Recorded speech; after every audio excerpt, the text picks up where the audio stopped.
O sea, no estamos hablando de un nuevo sistema de pensiones. Estamos hablando de uniformizar algunos criterios y conceptos que puede tener el Sistema Nacional de Pensiones y el Sistema Privado de Pensiones, generando un tema de contribución universal Ujú. y de apoyo o de servicio universal para todas las personas. Rosana Galecio, vamos a conversar en estos momentos y ella es especialista en temas financieros y le damos la bienvenida a continuación. Rosana, mucho gusto poder conversar en ese tema tan importante cuando se habla del tema previsional, del camino hacia donde todos vamos, que es una edad de jubilación y qué nos depara el destino. ¿Cómo estás, Pedro? Buenas noches. Buenas Un placer. noches.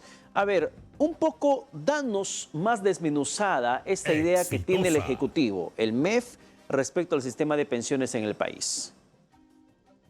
A ver, el MEF está manteniendo un concepto de que ambos sistemas siguen estando, no desaparecen como tal, tampoco se unen, sino vamos a decir que trabajan de la mano.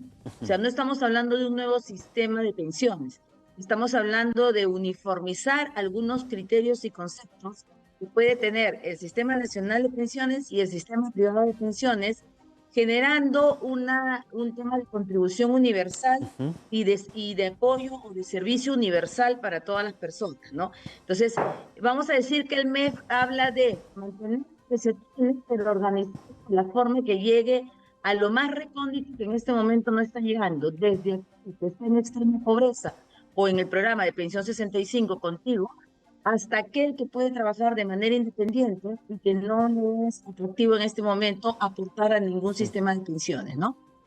Claro, pero cuando hablamos, por ejemplo, de los que pasan a ser ciudadanos, tienen 18 años y tienen que optar entre el sistema público o sistema privado. ¿Esto garantiza que realmente Sí. podría generarse un nuevo sistema de aportes? ¿18 años es suficiente para que la gente comience a trabajar y aportar e incrementar, en el caso de la ONP, la bolsa común? Lo que y con cuidado es que podrías estar hablando de afiliar inmediatamente a un peruano a partir que cumple 18 años, si tiene una capacidad laboral inmediata, ¿no es cierto? Pero en este momento no es que un chico vamos a decir, con una carrera técnica, que ha salido del colegio, que incluso no salen más de Ujú. 18 años, tenga inmediatamente o esté considerado entre la población económicamente activa o tenga o un honorario, un ingreso independiente o un sueldo, mucho menos.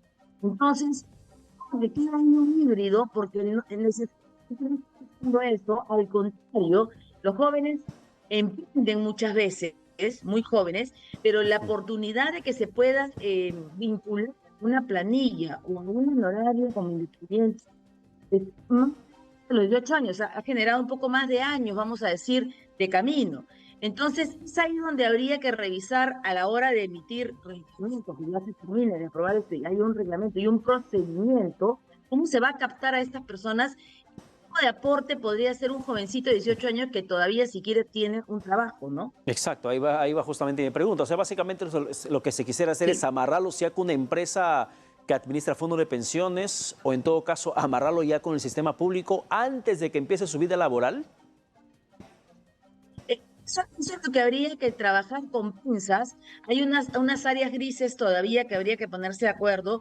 No deja de ser interesante este análisis o este proyecto que ha hecho el MEF, toda esta participación que tiene de diferentes instituciones, pero hay unas situaciones que no conversan con la realidad del país, con lo que venimos viviendo y lo que se da a nivel de oportunidad Ujú. laboral, por ejemplo.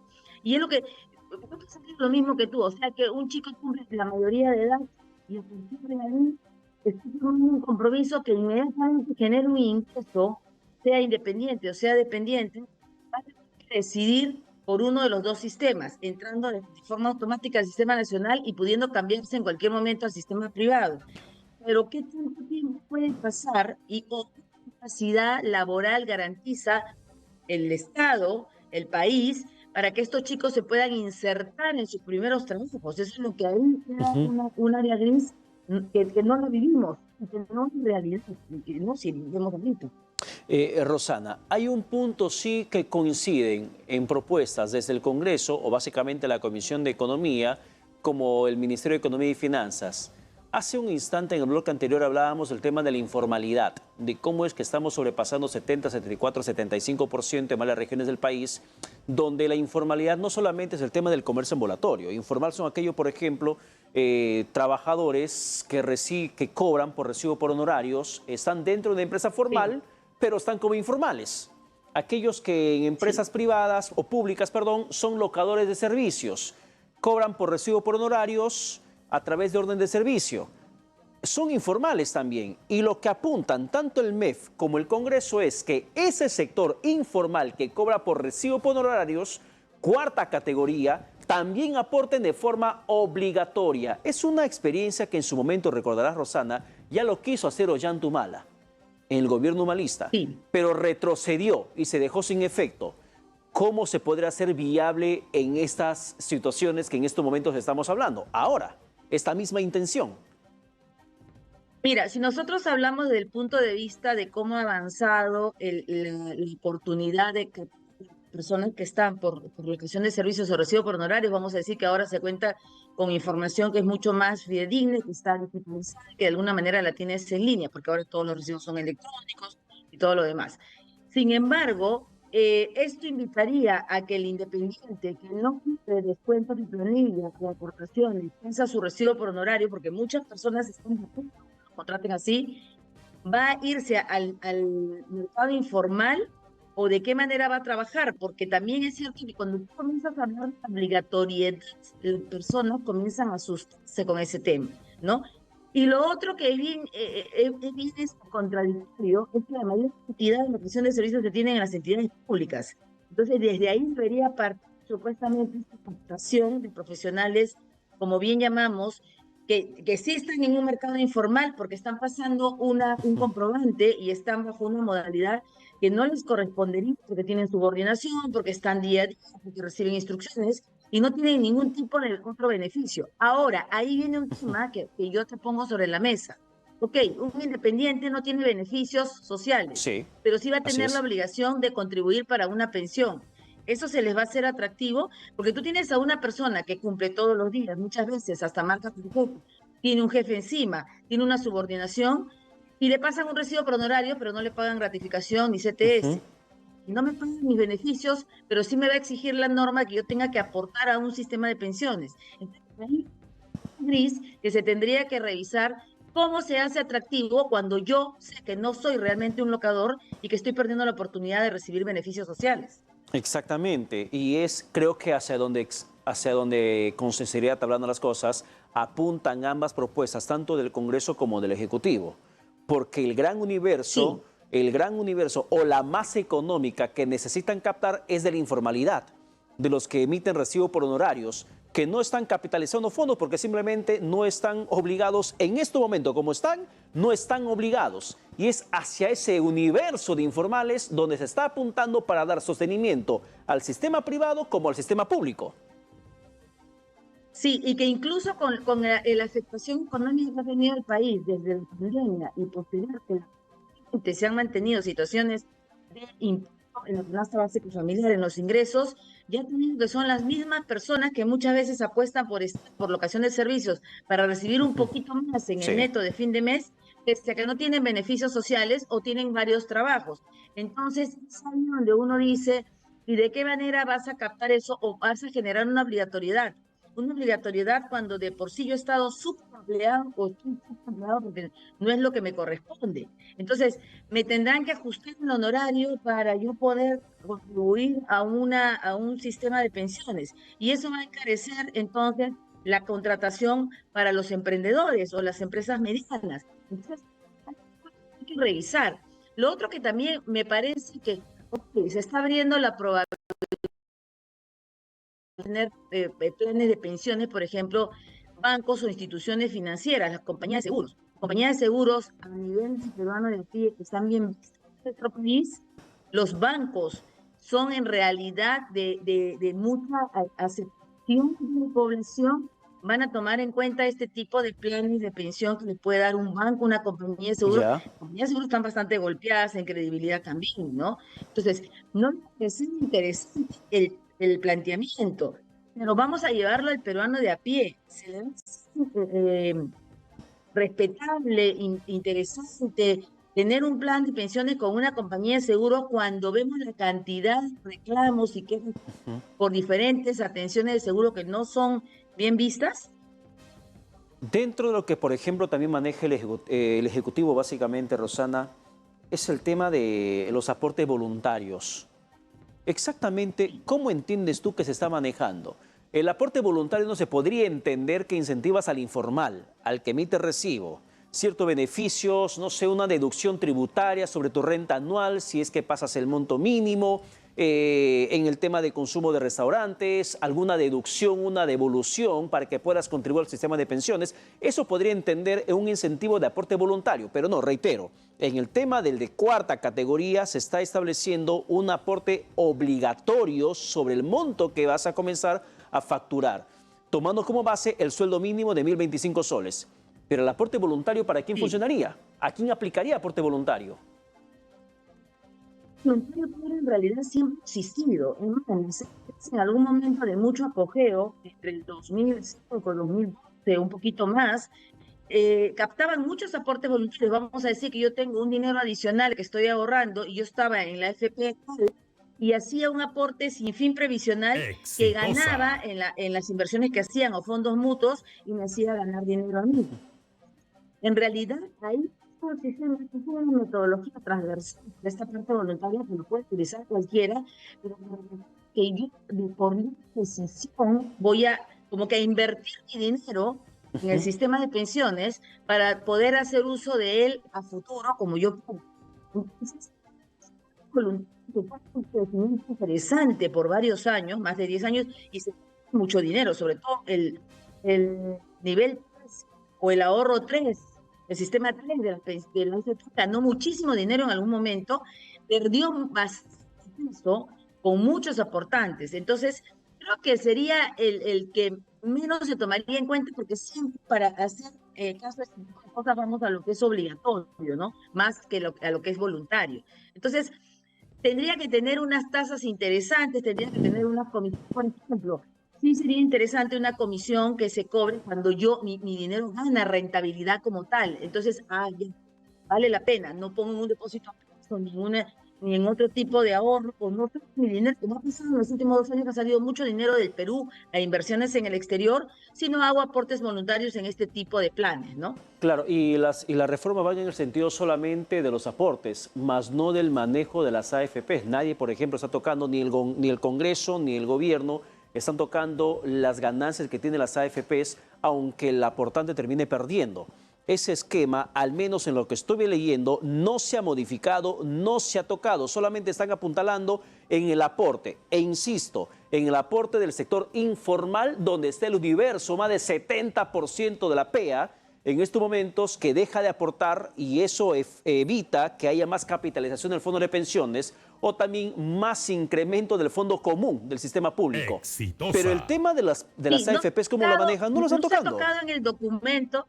Sí, no se ha tocado en el documento como tal, Pedro, pero sí he escuchado varias exposiciones y oposiciones que hablan de que cuando se salía el procedimiento, el reglamento de cómo se va a hacer, se tendrían que trabajar a nivel, por ejemplo, del sistema privado de pensiones, que sus comisiones sean cuando el dinero del aportante haya generado rentabilidad.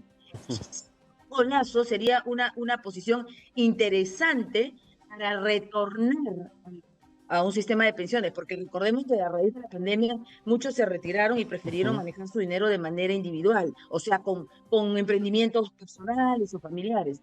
Entonces, por ejemplo, en el procedimiento, en el reglamento, tendría que ser necesario, como tú bien dices, en el sistema privado de pensiones sobre todo, porque este proyecto no habla de mezclarlo, sino que se mantengan de cierta manera cada uno por su lado, que sí se hable del tema del cobro de pensiones, porque si no, organizamos la casa, obligamos a ciertos sectores, se sigue manejando de la misma manera y eso no podría ser, ¿no? Exactamente. ¿Y cuál es tu opinión sobre esta propuesta? Ahora pasemos al Congreso de la República, Comisión de Economía. donde se plantea destinar que el 3% del impuesto general a las ventas de todas las adquisiciones que realice una persona vaya en beneficio de su sistema de pensiones, de su aporte individual. Si estamos hablando de la parte de impuestos, que sí se habla de tener algún tipo de deducibilidad de ese impuesto para que pueda ir a colaborar al sistema que está quebrado, que es el Sistema Nacional de Pensiones, porque el privado se maneja de manera independiente y de manera privada. ¿No? Es interesante escuchar eso siempre y cuando deducibilidad o esa diferencia que yo hago, esa separación de los dos puntos en el IGB, realmente, por ejemplo, a esto que estamos hablando de los que son no contributivos. Es una combinación muy interesante, porque si ahí llegamos verdaderamente a las personas de extrema pobreza, de pensión 65, del programa Contigo, sí valdría la pena, ¿no? Sí valdría la pena y sería verdaderamente, nutriría a la parte que no se ha atendido todavía en el país. Entonces, mi opinión es que en este caso, si es de tomar parte de la recaudación como tal, sí debería conllevarla a lo que llama por el proyecto del Ejecutivo el no contributivo, que es el más golpeado, a una parte del semicontributivo. Por otro lado, el tema de, por ejemplo, del congresista Rosana Mamaré, ahí estamos hablando un poco de desaparecer la ONP y dar mucho peso al sistema privado de pensiones. Entonces, cuidado con eso, porque no creo que sea lo más atractivo. Volvemos a lo mismo. Las instituciones no tienen su credibilidad como tal. Lo que sí parece interesante en general, y te diría, yo respeto el tema de hablar, por ejemplo, de la pensión mínima, ¿no? Pensión y que sea un nivel de pensiones adecuado, que en el Sistema Nacional de Pensiones van muchos años que no se revisan, muchísimos. Y que ese es un clamor de todas las personas, los afiliados o los que contribuyen a la parte del Sistema Nacional de Pensiones, ¿no? Y regresando un poco a lo que plantea el gobierno, que también se puedan hacer subastas en el tema pensionario y que otros actores u otros jugadores dentro del mercado de pensiones no solamente sean las AFP, también sean bancos, también sean las cajas municipales. Sí. ¿Esto realmente podría generar mayor nivel de competitividad en el tema de pensiones? En una economía abierta como nosotros tenemos, sí, el nivel de competitividad debe ser siempre abierto y adecuado, pero ojo con eso, hay un trabajo muy exhaustivo que tiene que hacer ahí la SBS. Yo creo que no habría mayor problema más allá de que sea atractivo para el afiliado poder no inscribirse en un FP, sino en un banco, porque el plan que me están dando es más adecuado. Pero cuidado con las cajas, porque tenemos un nivel de quiebra de cajas a nivel nacional importante. Recordemos en el 2019 y después de la pandemia, muchos municipios resulta que no cumplían con el tema de patrimonio que tenían que tener, que los préstamos quedaban, y se declararon en quiebra y están en las revisiones y auditorías de la SBS. Tener mucho cuidado, tendría que tener una solidez y una solvencia para poder manejar un tema de pensiones, ¿no? Como de los bancos, de las cajas, y hablan de las compañías de seguros también. También. Cuidado que se sienta, por eso yo decía como que estamos dándole mayor peso a los grupos económicos. Eso es algo que el peruano le impacta mucho, ¿no? Y una pregunta final. ¿Qué te parece que en todo ese sistema de reforma de pensiones, en todas estas iniciativas, tanto gobierno como Congreso, las comisiones que hayan abordado, en ningún momento se haya abordado la idea que pueda tener el aportante, el que pone su plata para que pueda tener una pensión mañana más tarde, al que le tendría que consultar cómo quieres que maneje tu dinero? Los aportantes como que están excluidos de estas decisiones que toman en el Ejecutivo y en el Congreso. Rosana. Así es, así es. Y ni siquiera digamos de las personas que pueden estar en un proceso, por ejemplo, retirar su dinero o en un proceso de recibir una pensión en el Sistema Nacional de Pensiones y que por u otra situación de trámite están en pendiente y llevan mucho tiempo esperando una pensión. Y eso es que yo he escuchado también a muchas personas que tienen razón. En algún momento, en el anterior Congreso, se hablaba mucho de que por ejemplo, en el sistema privado de pensiones tendría que haber la presencia de los afiliados a nivel del directorio para saber cómo nos sentimos. Muchas veces retirado nuestro dinero y no compartimos esa situación. Estás retirando y te vas a quedar sin una pensión porque eres un irresponsable y te vas a malutilizar tu dinero. No, lo hicimos en algún momento porque vimos, por ejemplo, que lo que tenías que ganar o redituar mi dinero no está pasando y ya estamos terminando el capital. Y mi capital también se estaba reduciendo. Entonces, tener cuidado con este tipo de cosas porque no te han preguntado, como tú vienes, ni siquiera como última, a lo mejor de hacer una especie de consenso nacional, una encuesta nacional de saber qué es lo que pensarían, o los que son pensionistas en este momento, o los que son afiliados activos, ¿no? Entonces, sí creo que se sigue trabajando sobre la misma situación de los que están en este momento al nivel del poder, son los que un poco deciden finalmente el futuro de los más de 30 millones de peruanos, de los cuales hay un alto porcentaje que podrían aportar y que se van a tener que simplemente ceñir a una normativa, ¿no? Y ojo también, porque en el proyecto del MES, sobre todo, ya no podrías retirar tu dinero y en este momento todavía tenemos la oportunidad, o se tiene la oportunidad, las personas de 50 años, de 55 en hombres, el reja. de tener el reja. Estaría eliminando todo eso y hay personas que están contra la marcha, pero cumplir los años ya para poder retirar su dinero. Así ¿no? es. Están uniformizando el 65 años para todos, bien que lo uniformicen y que lo van a revisar cada 5 años para ver si es lo que se cumple, pero ¿qué pasa con las personas que están a 1 año, a 2 años de lograr esa edad y que esperaban sacar ese fondo? Y si esto se aprueba, se quedan con eso congelado, ¿no? Entonces, ahí es donde sí, lo que tú dices es validísimo. Se ha encuestado, se ha preguntado, se ha hecho algún tipo de información, levantado información para saber qué piensan las personas que podrían ser aportantes. No, no, porque siempre estamos sobre el mismo grupo, ¿no? Así es. Rosana Galecio, muchas gracias por la comunicación alcanzada.